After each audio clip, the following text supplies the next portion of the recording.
Of a man's first disobedience, there is much to be said. But before we start, perhaps background on the pipes themselves. Shakespeare called them the woolen pipes.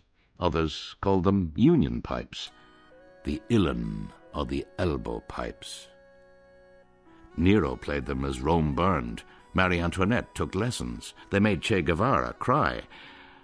And from when I was a cub, I loved the look of them, the sense of them, the mechanics of them, and the flawless poetry of their design. And above all, I adored the delicate noises they produced.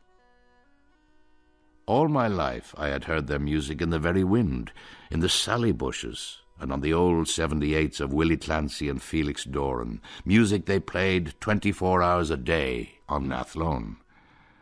I heard it also on long players, on reel-to-reels, and most especially on bootleg tapes purchased from my own exclusive at the Mart. And what I listened to the most were recordings made by the greatest piper of them all, the ace and deuce, the man they called Liam Ogue, young Willie Flynn, at whose feet I sat and wept. Oh, those were innocent days, right enough, simple days, wholesome days, before the sky filled up with dark rolling clouds of muddy carnal concupiscence, and I hit with such a clatter the precipitous rocks of desire, and got sucked down deep into Augustinian whirlpools of vice.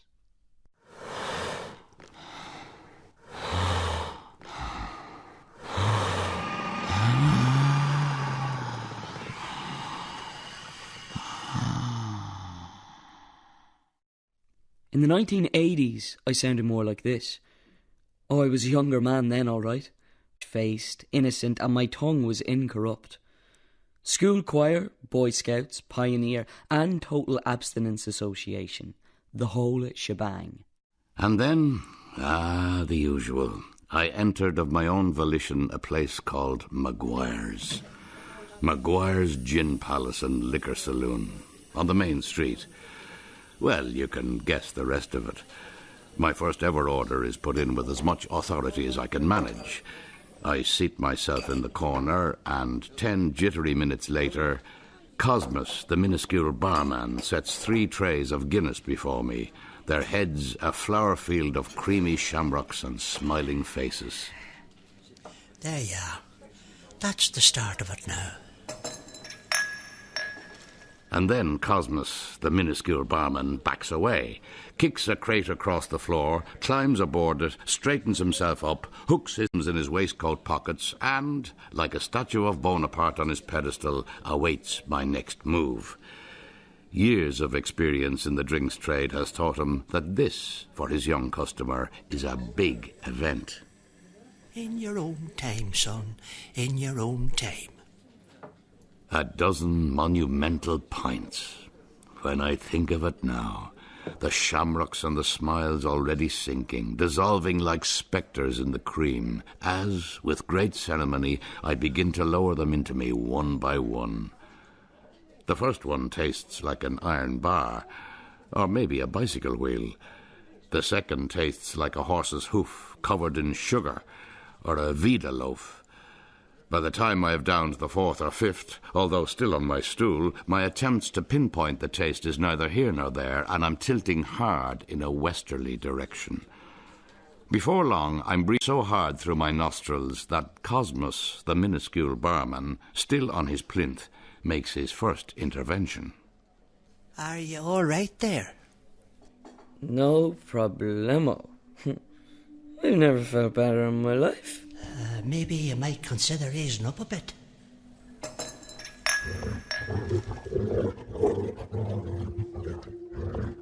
Who owns that dog? There's no dog in here, son.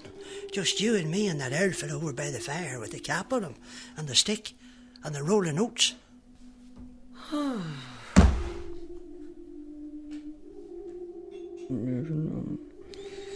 Stop walking. But there is a dog. I can hear the dog. And yet there's no dog in the place, and no old fella either. with a cap on him and a stick. And with thought of Liam O'Flynn playing something slow like Sean O'Dwyer Glana, I pass over into a deep slumber from which I cannot be awoken for some hours. Cosmos leaves me to it. He has read the Bildungsroman of every teenager in town, and Chapter 2 of mine, he assumes, will be the same as that of everyone else. And, sure enough, sometime close to closing, with me lurching over the urinal, swaying in my own mistral, trying to read the racing pages pinned aloft before me, what lands in only a woman in bright yellow waterproofs. Large-boned and luscious, she is clearly identifiable as a tourist, and, bold as brass, she commences an angular conversation in a somewhat mysterious tone, one which causes electrical waves in all the predictable locations. My yellow Wellington boots, you like them? They're the cat's pajamas. You are a fisherman, yes? I have the fascination for the Irish fishermen. Mrs., no harm to you, but this is the men's jacks. I know this. I'm following you here for the pleasure of it. When I look at you, you are giving me the goosebumps. I'm thinking, you would like to see my cruiser boat, yes? My levees were breached with ease, and there on her cruiser boat I was rendered unzipped entirely as I partook, for the first time, in the dangerous twin ceremonies of tequila slamming and sexual acrobatics. Before long, I was as full as 40 badgers, and I was telling her all about Liam O'Flynn and insisting that she listen to my new cassette, O'Flynn playing on a set of reels, The Woman I Never Forgot, The Pullet, and The Lady's Pantalettes. Oh, God, when I think of it, I was up most of the night, the grey monastic waters of the Erne gently lapping against the sides of the cruiser, which, in its turn, creaked against the ragged half-tires nailed to the jetty by the biggest nails in Fermanagh. The boat fairly rocked, and waves, then bigger waves, and yet bigger waves again, went all the way to the salt sea at Bundoran, and out and out and out into the broad Atlantic Ocean, to swirl and crash and rise and heave and roll and break and spume and spray the skirts of the Statue of Liberty herself and the next parish of Battery Park. Little did I know.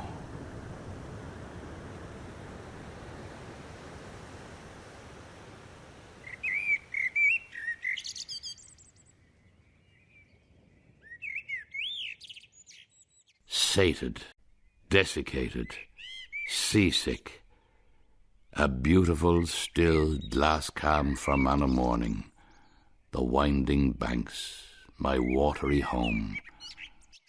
There's a big black dog tied to a sally tree, and there's me talking German to myself and lilting 3 tunes, The Woman I Never Forgot, The Pullet, and The Lady's Pantalettes. 1 2 1 2 2 1 2 2 2 1 2 1 2 1 2 1 2. It's when Planxty play at the Technical College that I see in the flesh, for the very first time, Liam O'Flynn himself strapping on the elbow pipes. The godlike O'Flynn, one elbow pressuring the bag, the other squeezing the bellows, the fingers quivering and rolling, the hand vamping on regulators, the wrist being brought to bear on the baritone and tenor keys, and him whipping the chanter up off his leg for the bottom D. Complex, intricate, controlled, beautiful, and yet, above all of this magical lap-level activity, the face of O'Flynn remains impassive, as if carved from marble. His back straight, he is a vision of nobility and goodness. And from that very moment he begins to cran and pop and charm me with those Ennis ghost D's. I know that my life as I have known it is over.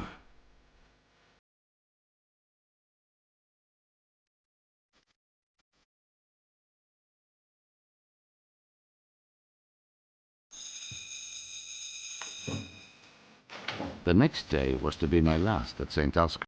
a single-sex institution full of single boys encouraged to play shirtless Gaelic football during hailstorms. I couldn't get Liam O'Flynn out of my head. And the moment the Reverend Father Myrt Monaghan started handing out copies of the latest issue of Reality, a Redemptorist publication with an outrageous misnomer, I just got up and left. No more, says I to myself, non serviam. And, abandoning all, I lit out and fled the Erne County so that my adventures might get underway in style.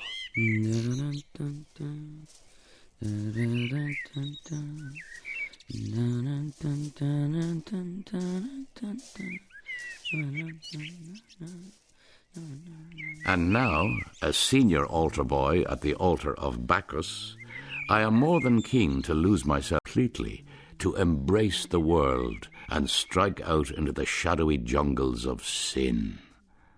And so into the undergrowth I go with just my little machete in my hand. Ah, now, the mistakes you make in life. Oh, the tragic turns you take. For little did I know then just how far my novel desires would take me, and just how far into the interior I was prepared to go.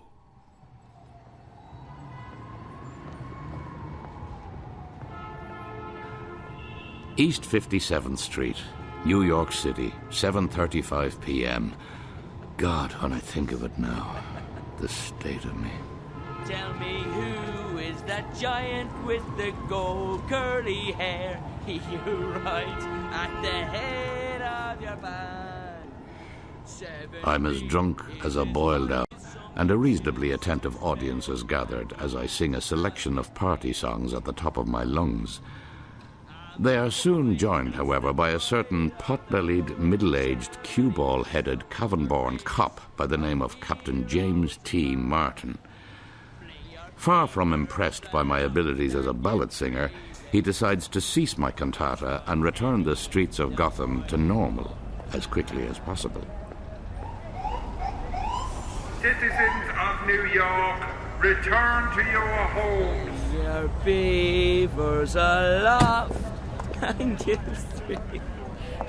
Come on, you big fur man of bollocks.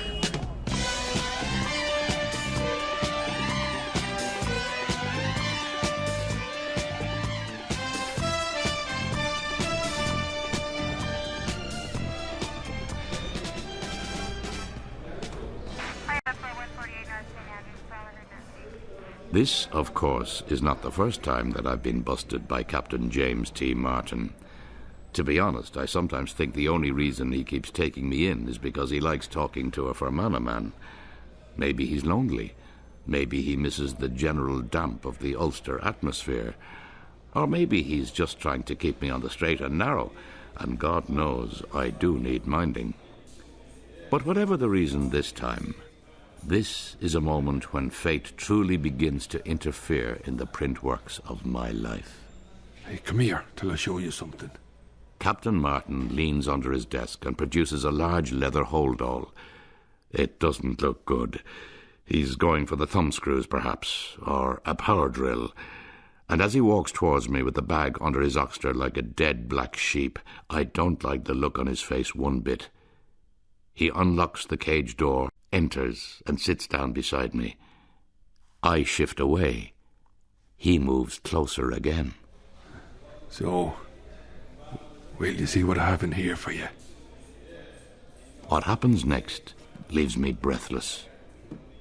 Captain James T. Martin of the county of Cavan opens the holdall and begins to extract, bit by magical bit, a set of the most beautiful uilleann pipes. He looks at me, and I look back at him, both of us understanding the mystery of what is happening. These pipes were made by the great R.L. O'Mealy of the county of Westmeath.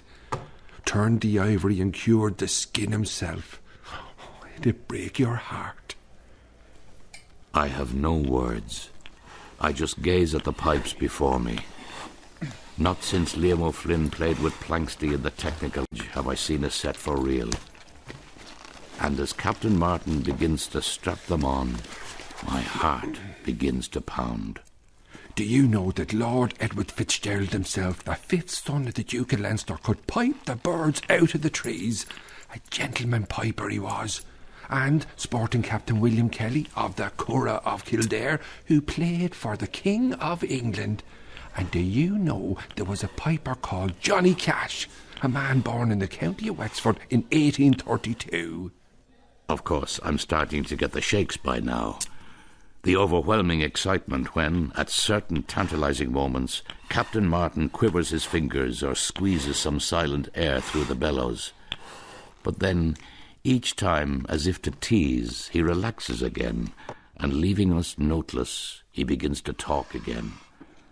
He speaks of Dudley Cultlough, Alderman William Fair, Jeremiah Murphy, Piper Gaynor, James Gansey, the king of the Kerry Pipers, Kearns Fitzpatrick, Patrick Conneely, Soldier O'Farrell, Old Jemmy Byrne, Patrick R. Bohan, the Hogans of Cashel, Martin O'Reilly, the blind piper of Galway, Edward Joyce, Morgan Galway, Nicholas Burke, and Turlough McSweeney, the Donegal piper.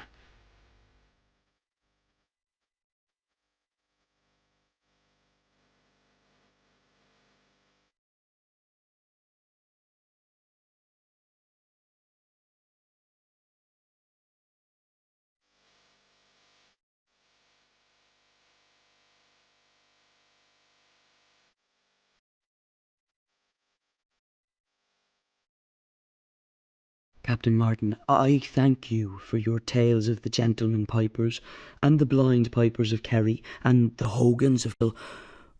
But would you not consider playing a tune? No tunes tonight. It's just that you have the pipe strapped on, and your fingers are hovering over the holes, and your elbow is poised upon the bag. I thought it might be just the perfect moment to hear, for example, the Virginia Reel. A tune I've often heard in the sally bushes, in the bulrushes, in the winds, and in the very wind itself. The moment I say this, the face of Captain Martin freezes, and he drops the chanter from his fingers. He leaps to his feet and gazes at me with the widest of eyes, the pipes hanging limp by his side like a recently deceased octopus. You say you have heard the music in the wind, in the sally bushes and the winds. I do hear it regular. And do you know, do you appreciate, do you understand what it is you're hearing? I do. The music of the she. Fairy. Sure, what else would it be? Captain Martin rubs his eyes and his temples, and he cracks his knuckles, and he stretches his arms, all the time sighing and gasping and smiling and saying, "Oh, man dear." Finally, he leans in so close that I'm hit by a sudden gust of pastrami and mustard. Tell me this, and think very carefully before you answer me. Have you ever heard the sound of the she here in New York City? Regular. Oh, don't mess around now. I mean here in New York, not in Ireland, mind. Here, in the metropolitan area. Up in Central Park every Friday night. I sit on a low mound behind a rhododendron bush, and I hear tunes like I've never heard before, and all of it played on the sweetest of pipes. Pardon me for asking, but do you be drunk with this? Betimes. So you do be drunk? And now and again, yes. There would be a drink taken. All right, well, no matter. You must take me to the very spot. I'll take you there, surely. This Friday coming. But what? There's one condition. What is it? That you teach me how to play them pipes. Oh, right. Well, I suppose I could. But I have to tell you, it takes a lifetime to learn the pipes. I'd give anything to play them. I'd sell my soul to play them. Ah, now, don't be saying things like that. But it's true. I would.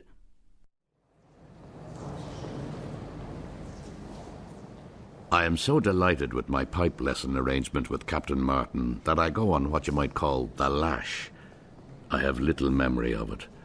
The meatpacking district was part of it, certainly, and the East Village, Mott's Noodles at some point or another, and finally, and don't ask me how I got there, for I wouldn't be fit to tell you, the Metropolitan Museum of Art. And the scores, these in flames, and the Wexford is one, and a barrow tomorrow we'll cross. I'm as full as a bingo bus, and I mistakenly believe myself to be in the National Gallery of Ireland in Merrion Square. So the scene is a somewhat confused one when, without warning, I suddenly bulk all over Joseph Haverty's Blind Piper, and security is called. The Blind Piper has always been my favourite painting. A man, blind, wearing possibly only the one sock, is playing on a set of uilleann pipes, and he appears to sit without the aid of a chair or other visible means of support. His companion is a small, sad-faced, barefoot girl who is toasting her toes by a miserable fire, and clearly she knows much more than she is letting on. It's a peculiar picture, neither happy nor sad, and the juxtaposition of the two figures has always been, to my mind, unnerving. The tune being played is, I have long suspected, the wind that shakes the barley. Anyways, a sudden and violent dig in the ribs, followed by a series of sharp elbows from within the very cage itself. It's as if some strange music in 13/8 time is all go in my gut, all juicer and circular saw as the ferocious kidney pain of it doubles me over. I claw in panic at my sides, and I shoot back up again as if yanked by the hair. And then, completely against its will, my jaw suddenly dislocates itself, and out comes a terrific rush of bad air, expelled with such hellish force that out with it come mother of all bokes, a ferocious geyser of astonishing mass and density. I am escorted from the building, and there's talk of deportation. Dark forces are gathering. But at this stage, however, I have no earthly idea of just how dark they are going to be.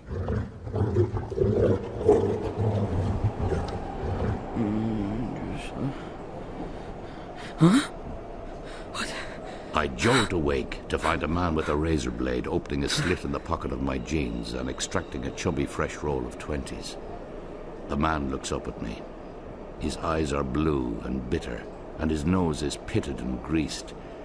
I'm afraid to move, but he just grins up at me and concludes the operation, flashing the blade just inches from my eyelids and gently patting the wound in my pocket. And then, strangest thing, he puts his fingers in his ears and begins to hum.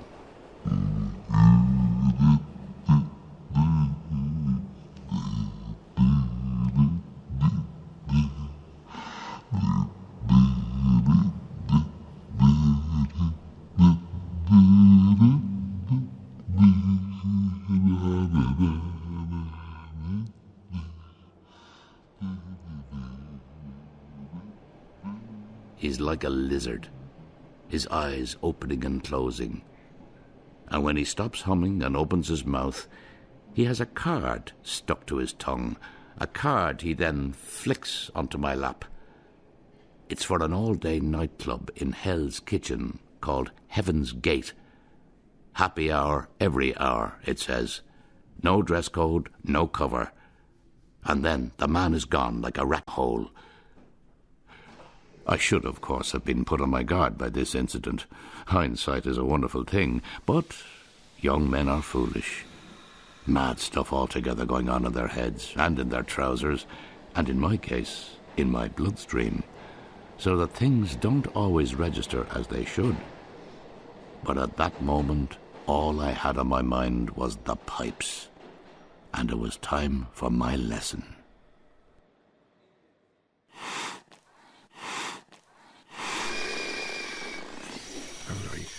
Huh? And so, Captain Martin of the NYPD begins to demonstrate various stylistic techniques from the cran to the pop. He explains the difficulties of overblowing in order to reach the upper octave without affecting the deep drone tone of the drones.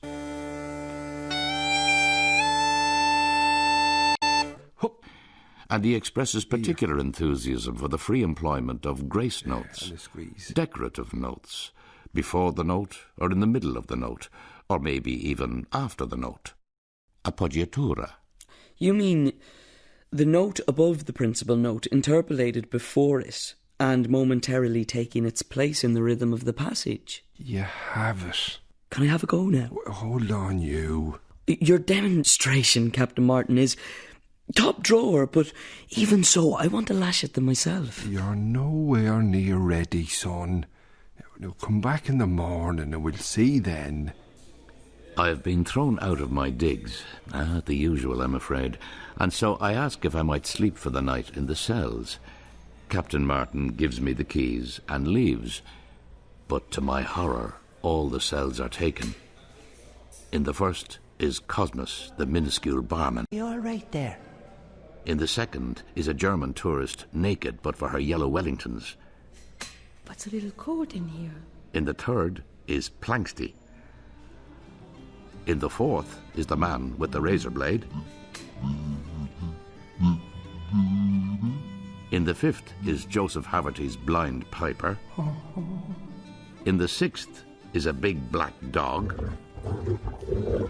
And in the seventh are 40 badgers all playing away.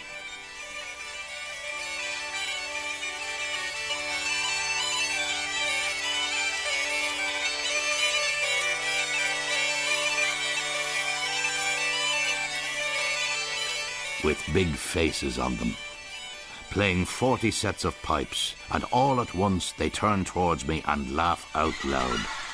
Their dog's teeth, their twinkling eyes, their 40 badger laughs.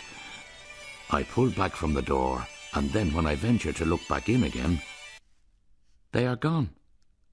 Vanished. Every one of them. My heart barrels as I enter the cell and begin to look for some trace of what I've seen. Surely the fairy host appearing to me in the form of beasts of the wood. I have heard of their ability to do this, but this is the very first time I have experienced such piss tricks at first hand. I am well shook. And what do I find? Lying on the floor, fair gleaming in the light bulb light, is the most beautiful set of union pipes you have ever seen. They have clearly been left for me. They are a gift from the good people. And so, with tenderness, I lift them from the floor and cradle them in my arms.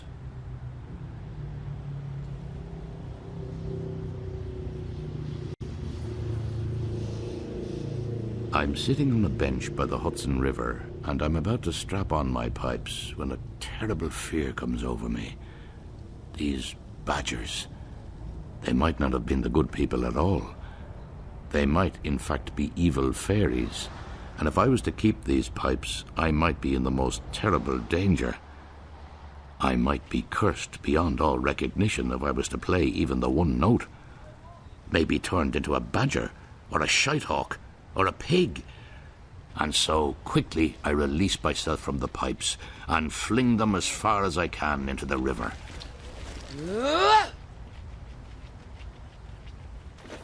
When they hit the water, I hear a scream.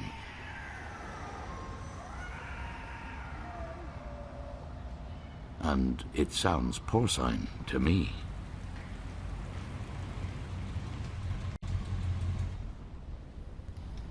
Right, you. Come with me. Where are we going? They're deporting you tomorrow. The Metropolitan Museum has some very powerful connections, and so does the estate of William de Kooning. They're not too pleased with you, vomit boy. Now show me where you hear the fairy music. You said you'd teach me the pipes. You agreed. No time for that now. Show me the place or I'll take you to the airport myself.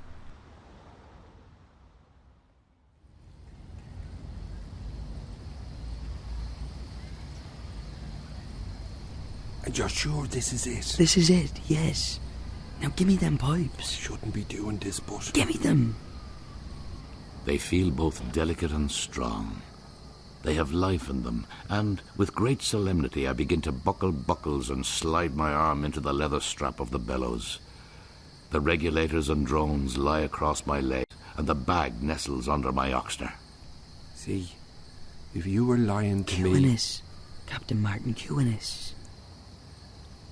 I take the chanter of ebony in my trembling fingers, and I begin.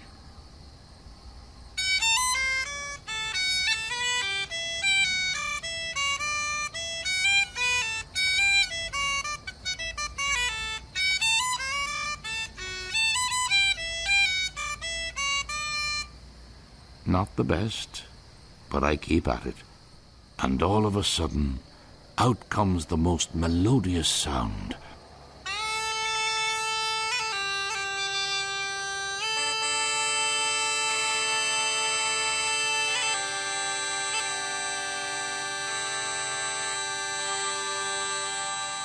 A long, unending low note that might have lasted forever. But what happens next?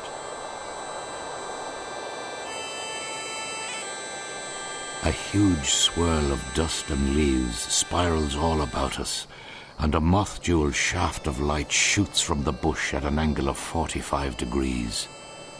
Immediately I stop squeezing with my elbow, for it is clear that it is my own virginal note which is provoking the maelstrom from the earth.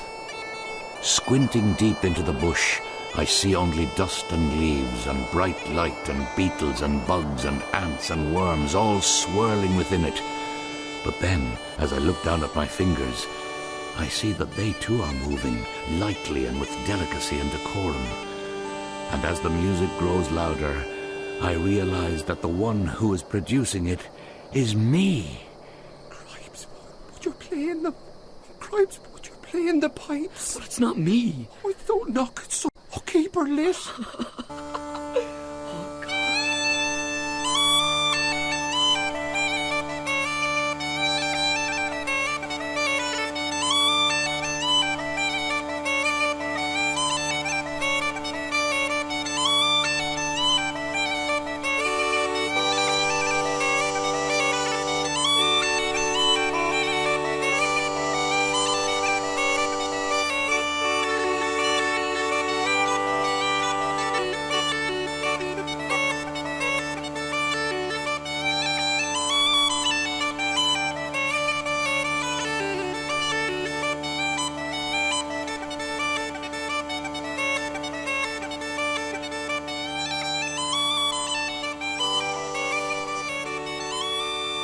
Am I talking hours here or moments? I cannot tell. The music gets faster and faster. Time's architecture crumbles and the tunes keep coming one after another. Neither myself nor Captain Martin know the names of any of them, and we can only assume that they are all fairy tunes, ancient and unknown to any man.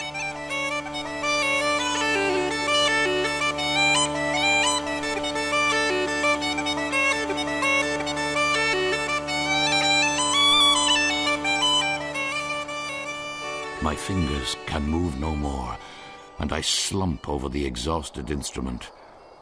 And then I look towards the rhododendron bush, and I see the whirl of leaves and dust and small ground-dwelling creatures start to subside. And that's when I see, standing before me, a woman, tall and slender, her face the colour of apple blossom. Her hair in golden ringlets falls about her shoulders, and a band of gold curves about her brow. Her eyes are as green as gemstones, and her lips are red as Connemara fuchsia. The robe she wears, embroidered with the most delicate threads of silver and gold, is made from the finest nipple-caressing silk. She is the most beautiful woman I have ever seen.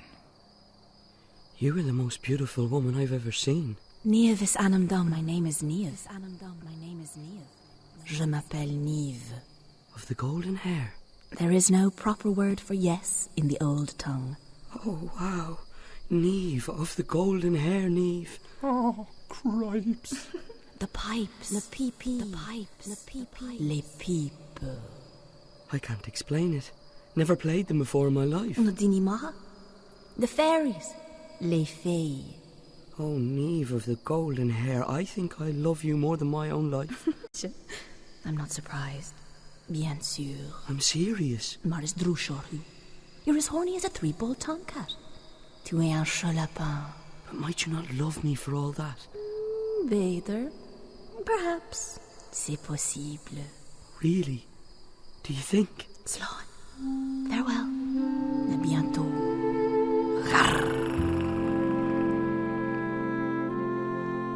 And so, in the depths of the deepest imaginable love wallop, I walked down 7th Avenue.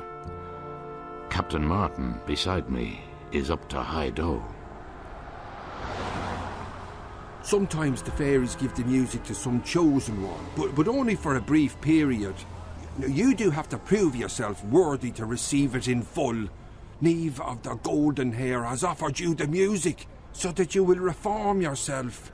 Give up your low-down ways and be worthy of music, and perhaps even of Neve herself. Oh, this is serious stuff, son. Well, that's what she said anyway. Look, you'll have to go home, sort yourself out, and then, and only then, when you're ready, you must seek her out. But listen to me. Make sure you've got yourself right before ever you do. You've only got one shot at this. You never get a second chance with a fairy. But seriously, do you really think she would ever... I mean, consider me? Why, stranger things have happened in your meanderings. Now, you be sure to go straight home tonight. Stay off the sauce. You are being deported in the morning. Get a good night's sleep. I will, I promise. Now, don't do anything stupid. No fear of that. I'm going straight home to me bed.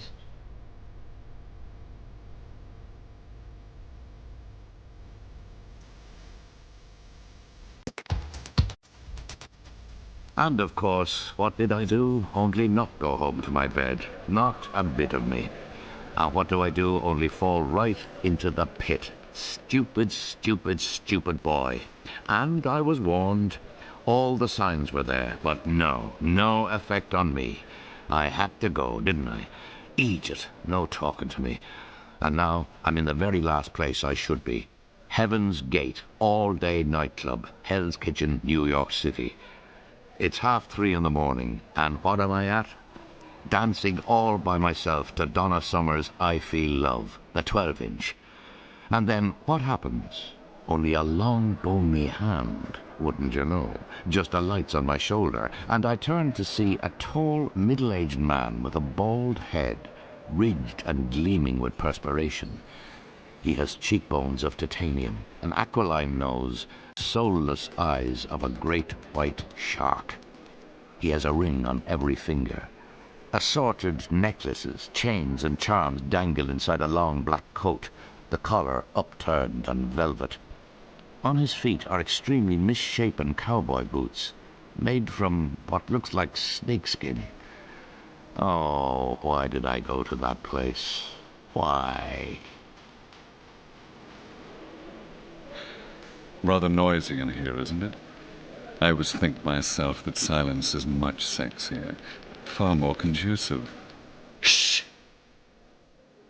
And with his claw of a hand now on my arm, the man escorts me to a table reserved for two, a bottle of Brut Reserve already angled in an ice bucket. Champagne for my real friends, real pain for my... He sticks his forefinger in the champagne, stirs around, and then withdraws it with a leer. Inanimate agus an Vic, agus an Spirit Knave. And then his eyes narrow and he leans right into me. He reeks of sulphur and mouthwash. Do you know who I am? Do you work for a record company? Actually, the record companies work for me. For I am the father of lies, the old gentleman, the beast, the serpent, old Scratch, the prince of darkness, the angel of the bottomless pit. And then he starts nodding warmly to people nearby. Famous actors and rock stars mostly, and the odd Dublin socialite with no specific talent that you might put your finger on, in New York for the weekend. Shopping. And he sends outrageous rounds of drink to their tables. So what are you saying then? That you're the devil? The man locks his hands together as if in prayer and twists a terrible crack at his neck. I can tell that he's working up to something now. His colourless eyes are suddenly bloodshot, and he begins to scrutinize me in earnest. And then his nose starts to bleed, a scarlet rivulet rolling to his lips and onto his slithering tongue.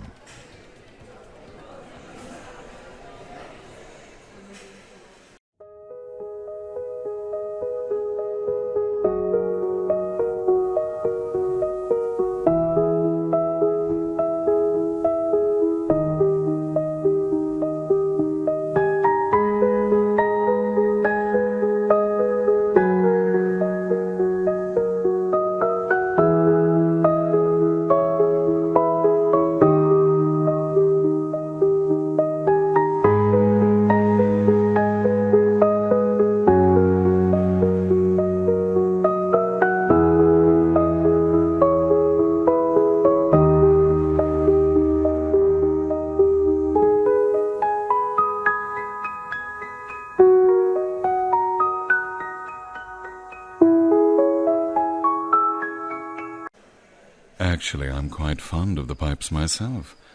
An instrument with tremendous possibilities. The chanter, bellows and bag, the regulators and the keys. It's just so damn complicated. And the music itself, so very perverse. Have you heard of the man they call O'Flynn? Willie Flynn. I can do nothing with him. Did you ever see such an immovable object? Well, Liam Og is my man. I know Willie Flynn.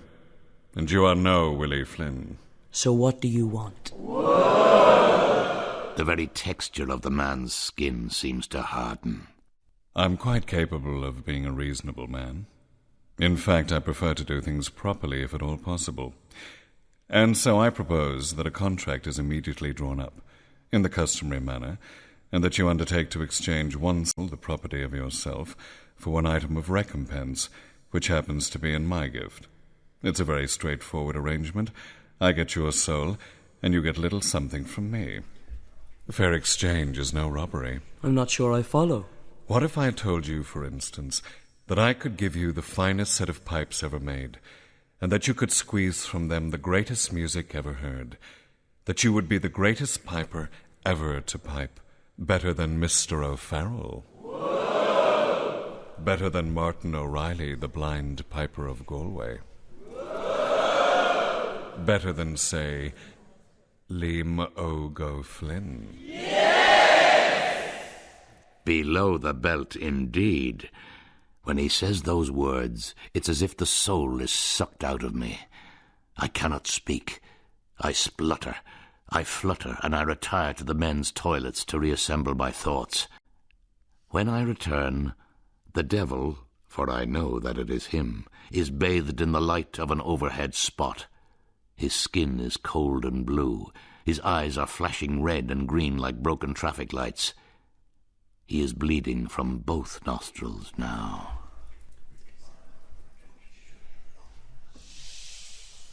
I have considered your offer, but for all its glitter, it would not entice me to part with my eternal soul.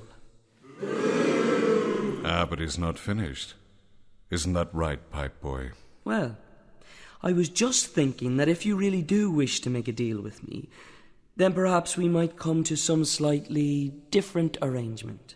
To the one proposed, that is. A deal on my terms rather than yours. This is most irregular. But for the sake of argument, what do you have in mind? I form my words with care. There can be no room for misunderstanding here, not in a transaction like this one, and given the parties concerned. To be able to play the pipes better than Liam O'Flynn is certainly tempting. Of course it is. But if you were to have my soul, then you must go just a little further. Go on. I want to be him. Let him speak. That's what I want. I want to be him. I want to be Liam O'Flynn. I want to actually become him. I want to play, look, walk, talk and breathe like him. And if I can become Liam Og O'Flynn in the flesh, then yes, you can have my eternal soul and all belonging to it. The devil holds out his hand, his eyes now a blazing red as rivers of drool cascade from between his black teeth. The drills of his skull are sleek with floods of champagne sweat, and I am filled with a terrific excitement, and he spits efficiently on the palm of his hand. I spit rather more sloppily on mine, and then we shake.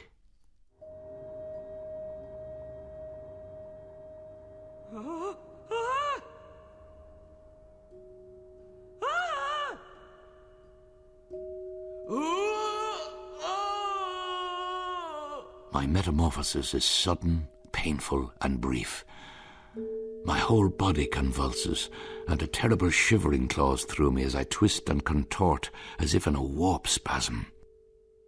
The next thing I know, I'm gazing down at my two new piper's hands, the very hands of Liam O'Flynn.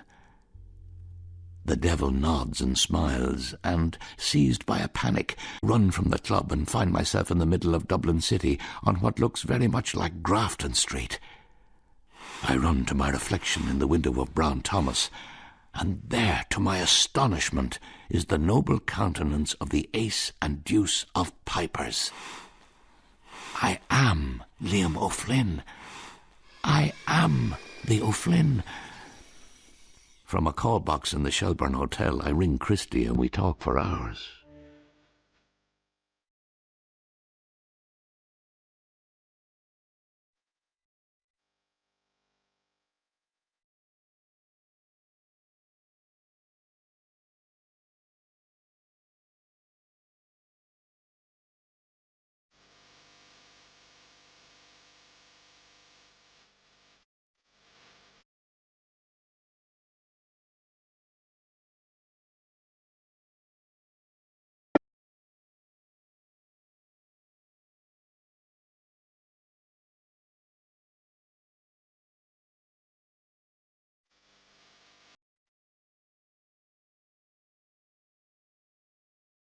For an entire year, I toured the world as Liam O'Flynn.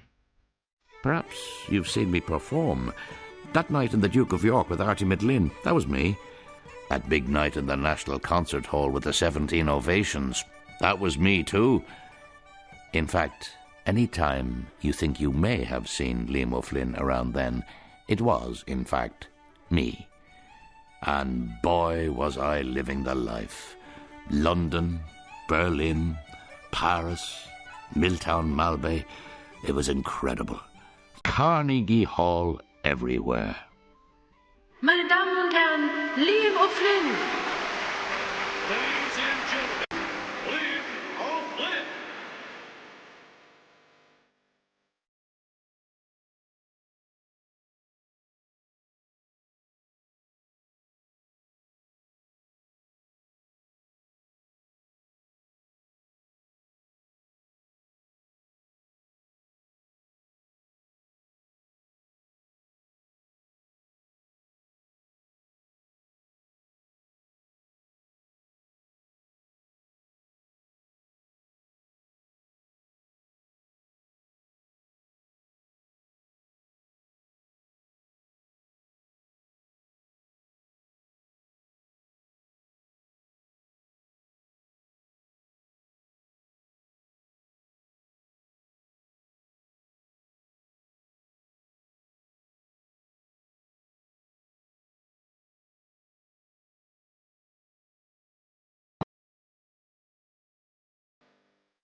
And when I think of it now, and of course what happened to the former Liam O'Flynn is unthinkable, I can only assume that he became me in a straight swap.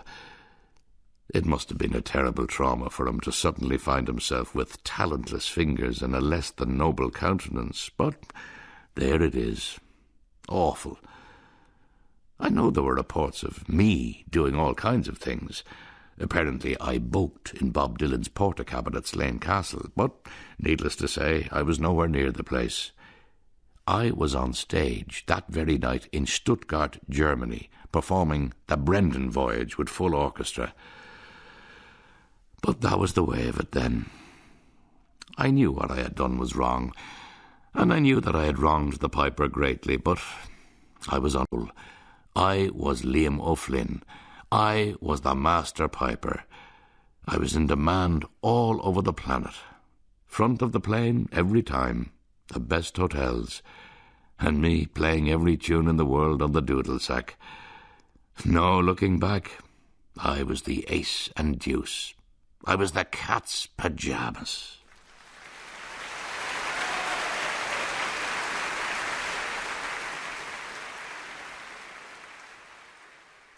But then, of course, a year later, the devil came back.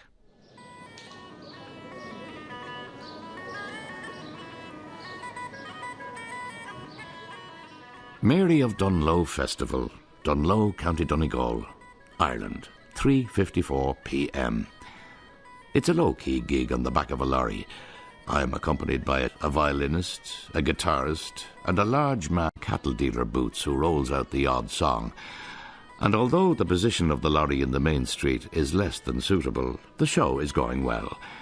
We are right in the middle of a set of nameless tunes when I lift my eyes from the space immediately beyond my knees. And there he is, looking right at me with a big face on him. He's back, the Prince of Darkness, the Father of Lies, the Angel of the Bottomless Pit.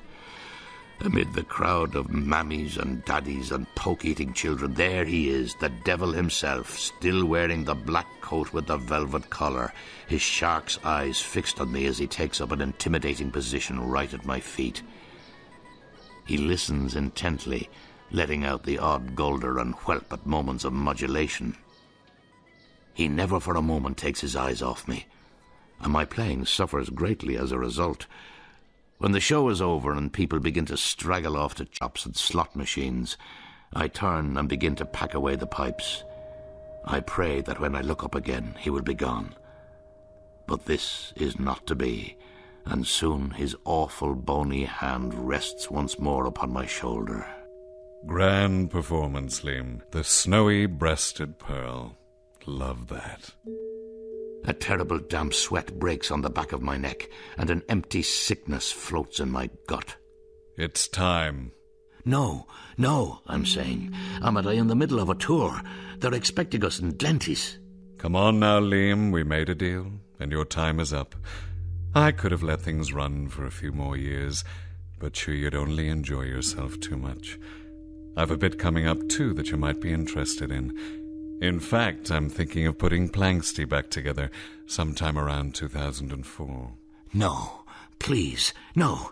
I'm pleading with them now. Let me be Liam for that. Planksty! Yes, Vickers Street. A couple of nights. Please. I have the devil by the velvet collar now. The good ship Kangaroo. I can play it in my sleep. Please! Sorry, time's up. I beg and beg, but he just smiles at me, his nose bleeding again, and he musters up once more his grotesque magic. And I know the cause is lost. I know the time has come, and I feel this terrible shivering inside me. And then, right there on the back of a lorry on the main street in Dunlow, with all those people watching, I begin to shudder and contort as slowly and painfully I regain my old, undignified, ignoble and talentless shape and become myself again. It's horrible. I look at my hands, the fingers that play for toffee, and I feel that old familiar welling bulk. And just like that day in front of Joseph Haverty's blind piper in the Metropolitan Museum of Art, I feel a sudden dig in the ribs, and then another one still. And I clutch at my sides, and I see that the devil's blazing eyes are laughing madly at me.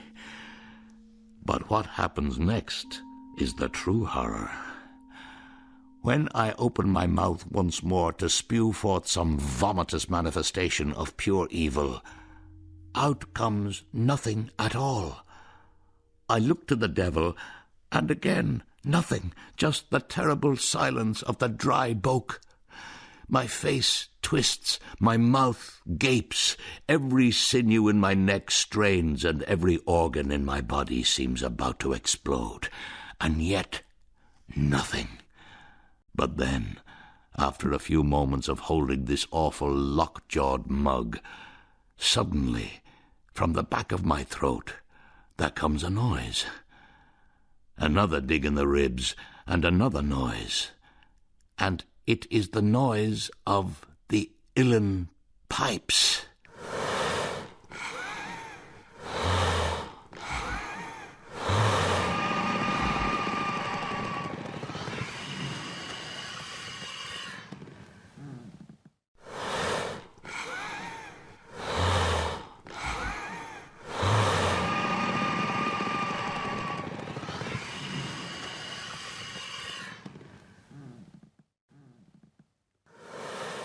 A dark and horrible note comes spurting from my mouth.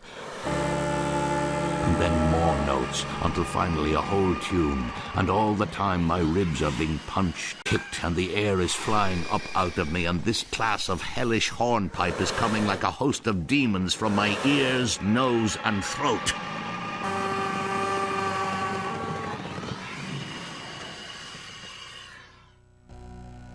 A minute ago you were the piper, now you were the pipes. I love it. You're the very devil's instrument. Well done, me.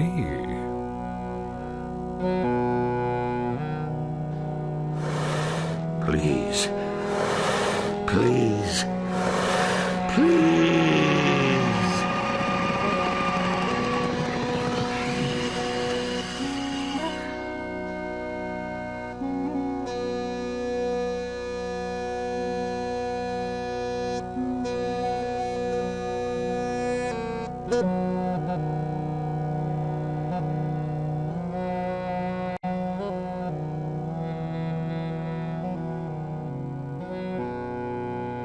And so, now I can tell you the whole of it. The terrible truth is that I am now no longer myself, nor am I Liam O'Flynn.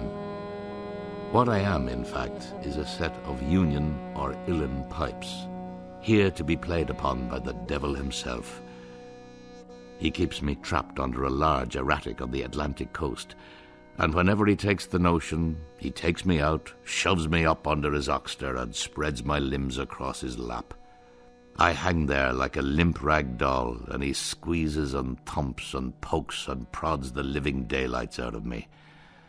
He plays awful, shocking, out-of-tune lamentations, which I bulk up out of my tortured throat, and he laughs away to himself. And sometimes, for sheerness, he holds my nose when he's doing it. So if, of an evening, you're walking along the Donegal coast and you happen to hear the hellish sound of uilleann pipes in the wind, think of me, for it is not the sound of the She, or of Radio na Gaeltachta coming from a car stereo. It is the sound of this lost and pitiable soul, a set of pipes played upon by the devil himself. And take warning now by me. Take care yourselves to avoid the 12 pints of stout at the one sitting, and any tourist you might subsequently meet in the wrong convenience. Take care also never to fall for fairy women or attend Dublin nightclubs. Stay sober on the broad sidewalks of New York. Never take musical instruments not belonging to you, and never, ever get obsessed with the gentlemen pipers. Above all, never, ever, ever make a deal with a man in a long black coat with a velvet collar, and always, always be extremely careful where you bulk. It could all come back in your face.